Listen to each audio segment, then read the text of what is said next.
Hi everyone. It's been some time since I've been on this channel, and I think I'm gonna start back again, getting back into it because this channel is like it's like my therapy channel. This is my second YouTube channel, right? So this is my second. I have one where I talk about a lot of my experience in Ghana and things that have, happened to me, and just talking about Ghana, period. And I love it, and I'm still attached. You're always attached. Your energy is still, once you're there, your energy is there. So I'm pulling my energy back because now it's time for a change, time for something different. And so in doing that, so I moved from Florida, went to Ghana, lived in Ghana for 5 years. Now I'm back in Florida due to family. I don't have a lot of family around, so the ones that I get to hang out with, I love them dearly. And so I'm back and I'm hanging out with family, and I'm grateful. I'm grateful, and sometimes I feel like I miss having my own home, and because I've always had my own home, always done my due diligence, always taken care of myself, to be honest with you. And so now someone is taking care of me, sort of, kind of, sort of. We're taking care of each other. I'm helping and they're helping, so it's even. And so now I'm like, all right, so I'm taking care of family members and grandkids or whatever. And it's not whatever, it's like one of the best part of my journey is to be able to be a part of this, my grandchild's life. And so it's a beautiful thing, and I cannot emphasize what a great feeling it is. So I get to experience things I never experienced with my own child because I was too busy working, making money, doing things, everything that I needed to do to, as far as family goes. And we all have gone through that, most of us. And those who haven't are going through that now, in one way, some shape, form, or fashion, right? And so I have gotten to a part now where I've done some real soul searching, gone through all the traumatic experience that I've had, and reflecting and deep diving and all that good stuff. And I've done some really, really good job of myself in clearing out those negative energies, right? And I'm still learning, still growing, still doing the work because it never ends. The work on ourselves is a continuous job. You don't ever get to stop. If you're mindful, there's no stopping. The knowledge that you get from learning about yourself on a daily basis is something that really and truly, it's hard. It's hard and it's heart-wrenching at times. Realization hits.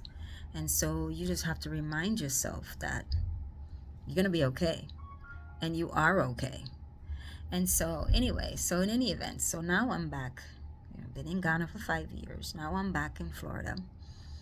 Been back a few months now. And so now, what am I doing? Besides taking care of a grandchild, what else am I doing? And so I decided to do some writing. Simple enough. I've written 3 books. So one is Minding My Own Healthy Business One Day at a Time. I have one about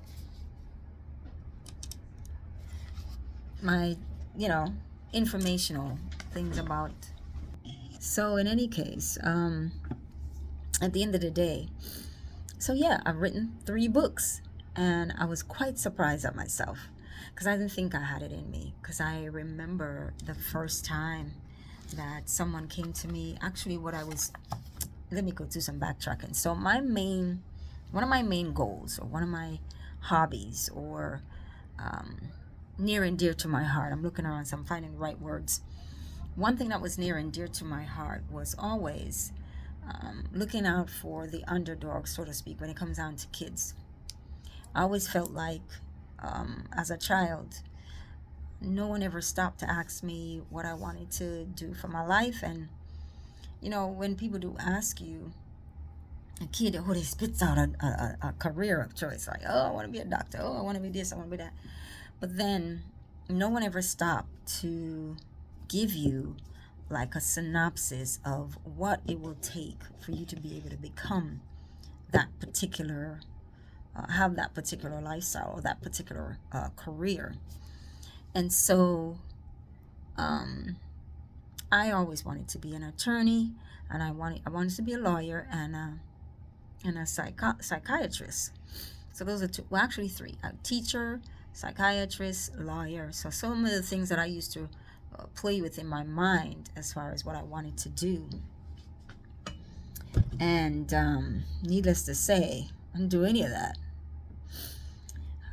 I dabbled in a couple of different things, and it came down to the point where I ended up being a facilities manager, working for a university as a manager, assistant director title. That's the title, assistant director for facilities management, and being in charge of $1 million operation, from start to finish, managing staff from 5 to 30 staff on a regular basis. And so at the end of the day, I've done my share on my due diligence as a leader. I felt like I was a great leader. Actually, I did an excellent job. But one of the things I did notice, I never understood why people would never comply with what needed to do. And I mean, I get it. I'm a black woman. And who wants to listen to a black woman? God forbid we say something profound that actually makes sense. Anyway, so I started a facilities operation at one university from bottom to top.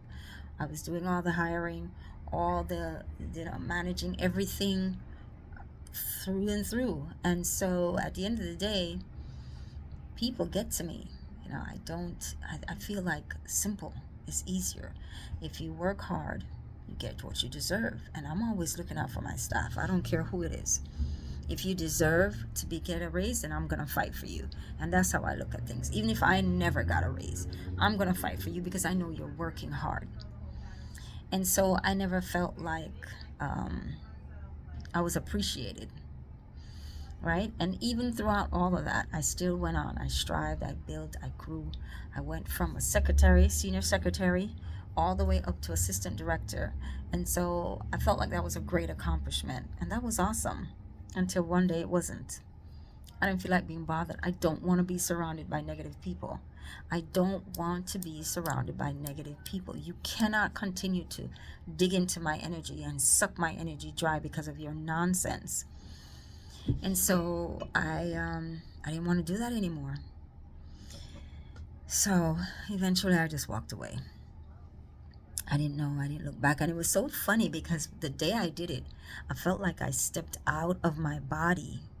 Like the spirit stepped out of my body and took over and did it for me. That's not my mindset. I'm usually I got to do everything on point because that's the requirement. That's the this. Got to give your 2 weeks notice.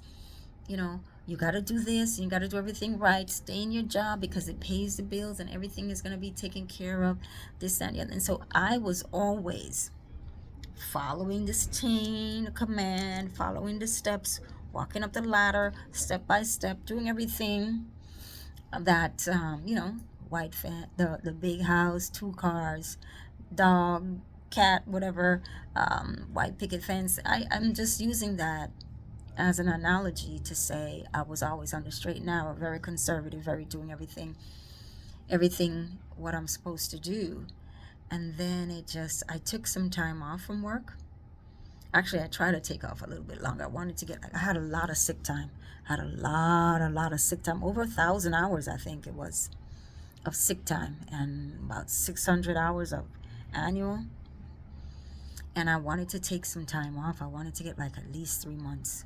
I just needed to replenish. Gone through the divorce, all this other hoopla, and I needed to replenish. And I said, I need time. And so I tried to create something where I could get some time off, and it didn't work. I only was able to get a month. In the course of that month, I started a small business, which I'm thinking of reopening. I do body essentials, body butters, body scrubs, facial scrubs, and trust me, my products were top of the line. But it was only, in a small niche area in Fort Myers because that's where I was living at the time. So I didn't get a chance to really market it the way that I needed to. And also to not having the confidence to really get out, break out, and do what I needed to do, right? So anyway, did that for that time. And then after the month, I went back to work. It was April 1st. I'll never forget. April 1st. It was 2019, just before the pandemic. Can you believe that? Excuse me. 2019, I got back to the office. And me, I'm very, very, very efficient, very, very on top of things. So I went in to speak to my supervisor to get an update on what was going on. And he was such a sneaky person. He was so nasty. He would go behind my back, talk to my staff, create a character about me to the director, or I'm sorry, to the vice president of the department.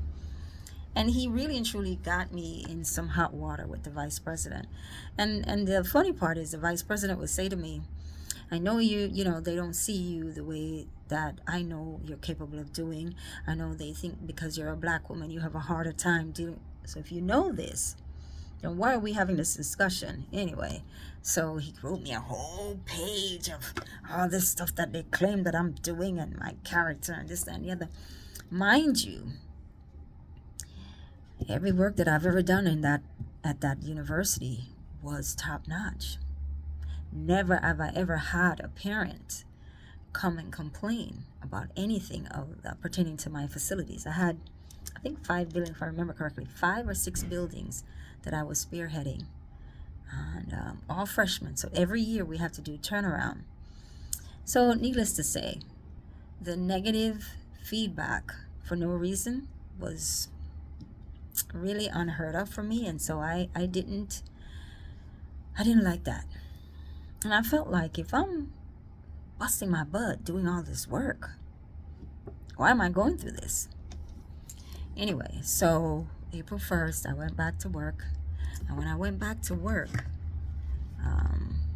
they created some nonsense. It's such a... So, you know, as an assistant director, you know, there's certain responsibilities that you have. So they hired someone to do this position, to do this job, to this other job. And part of his job included distributing of work orders. And so when I got back, they wanted me to distribute the work orders. Something simple. And I said, hell no, I'm not doing that. I didn't bust my ass to come here, to get up every morning, come in and be distributing work orders. What the hell is that? Anyway, I was not having it. I said, listen, I'm not, like I said, the spirit took over. And as I told you guys, I've been working on myself so strong, so hard. And that was the beginning of the main cusp of me getting into spirituality and cleaning myself internally. And once I got out of that man's office, I wrote a one line, one sentence. As of today's my last day. Thank you so much. End. And I packed my shit and I left. I never looked back. And I have to say, it was the best decision I ever made in my life. It's the best decision I ever made in my life. My entire life. What am I doing now? A little bit of everything. Whatever. You know, the books are a big accomplishment for me, which is nice. And so I'm going to be promoting my books. And so I hope all of you that get an opportunity to see this video, go out and buy the book. They're on Amazon. I'll put the information in the description box, so you can go on Amazon and support me and get one of my books. If it's even to give it to a friend, that would be very, very helpful. And so, yeah. And so I ended up spending... The first year, I was paying everything out of my savings, like before I sold my home or before my home got stolen. That's another story.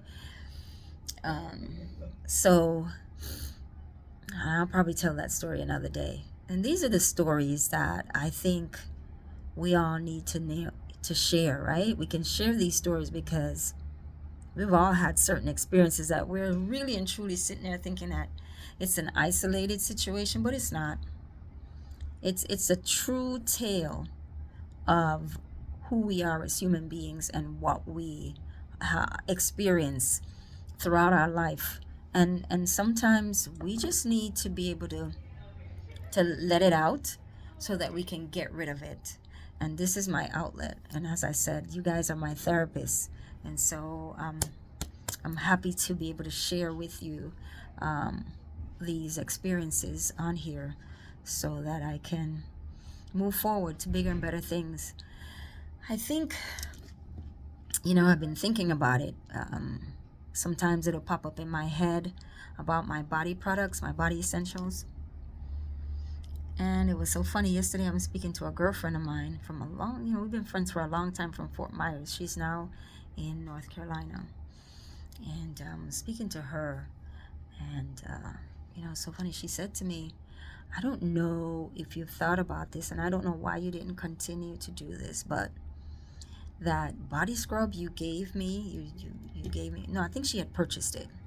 She had supported me by purchasing a set, so I gave her a set. And I always throw in like little gifts and stuff like that to my friends because I feel like if they're going to go out of their way to support me, then they deserve more. So she had purchased a scrub from me.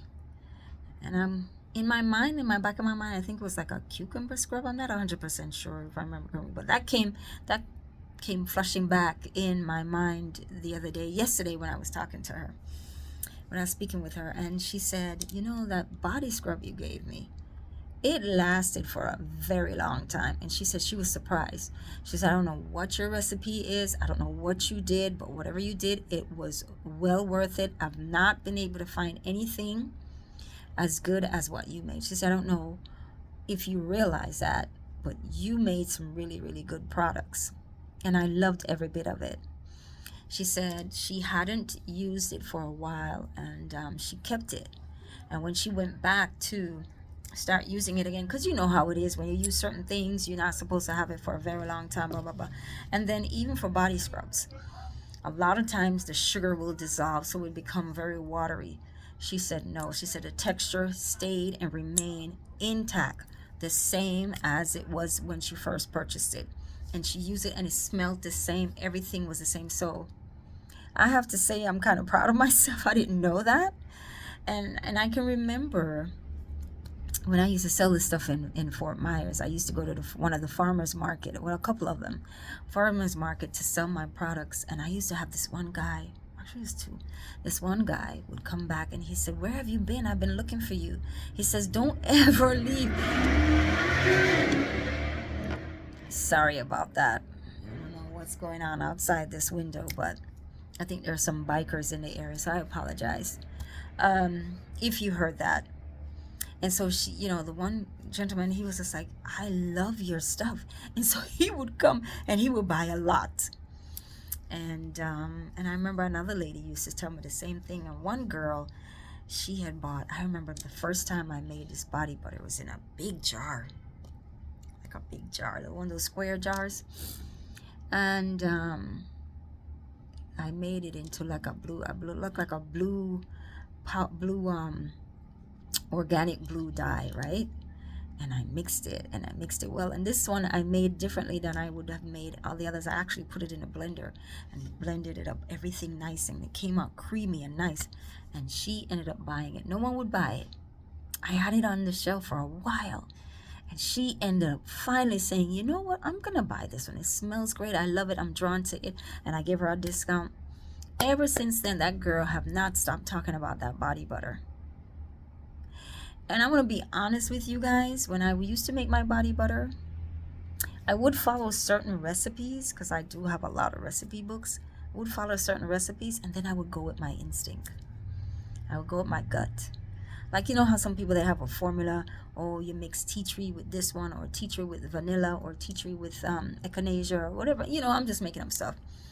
I would follow my instincts, and it would work, and people would love it. And so I'm thinking maybe I will do it. I know the market is saturated, but so what? We'll see. We'll try it and we'll see how it goes. So I'm kind of looking forward to possibly doing that. I do have a space where I can do that. So I'm going to look into the details and what I need to do to set up shop and be able to make it, have a space where I can make it without any disturbance or disruption with anybody else. And you know, contemplating doing that. Maybe I'll share the space with my daughter. She has a studio where she does fashion, creative space. So maybe I'll rent a space from her and do that and set it up where I can do that. We'll see. I'm gonna work on it.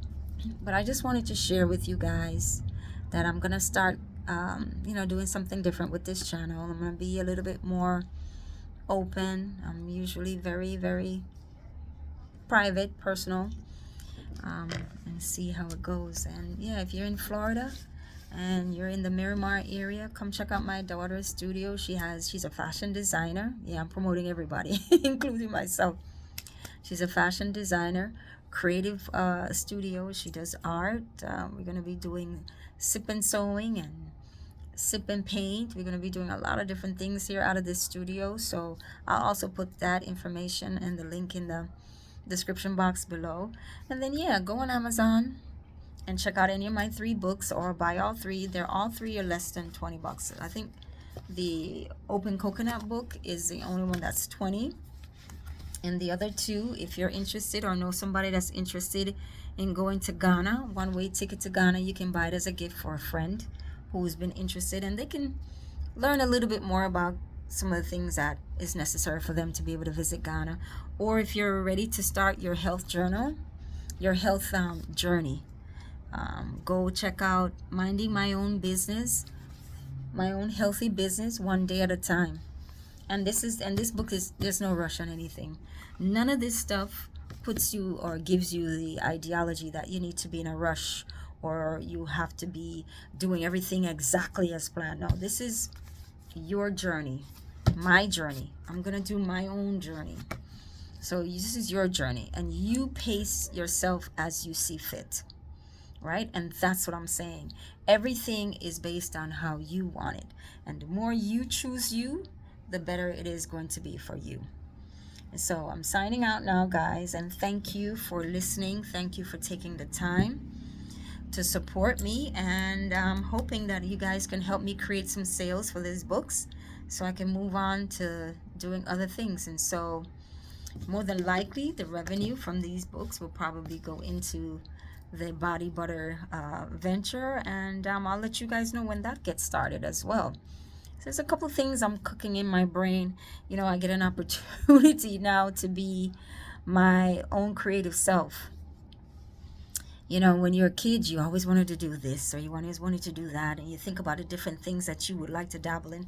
I think now is a perfect time for me to dabble, and I'm going to enjoy it as much as I possibly can. I know the economy is shifting and changing. I know that people are losing their jobs. I know a lot is going on.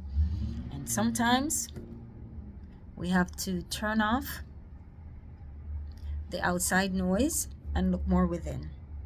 And so that's my goal, is to be able to look more within and take care of me and do what's best for me. I'm still loving my family, and I'm still enjoying my time, and I'm still doing other things. And so yeah, I just need to take care of me one day at a time, and that's important. All right, guys, finally, I think I've said enough. Signing off. See you soon for my next venture, right? The next video, we're talking about some other things, deep diving into some other things. All right, love you guys.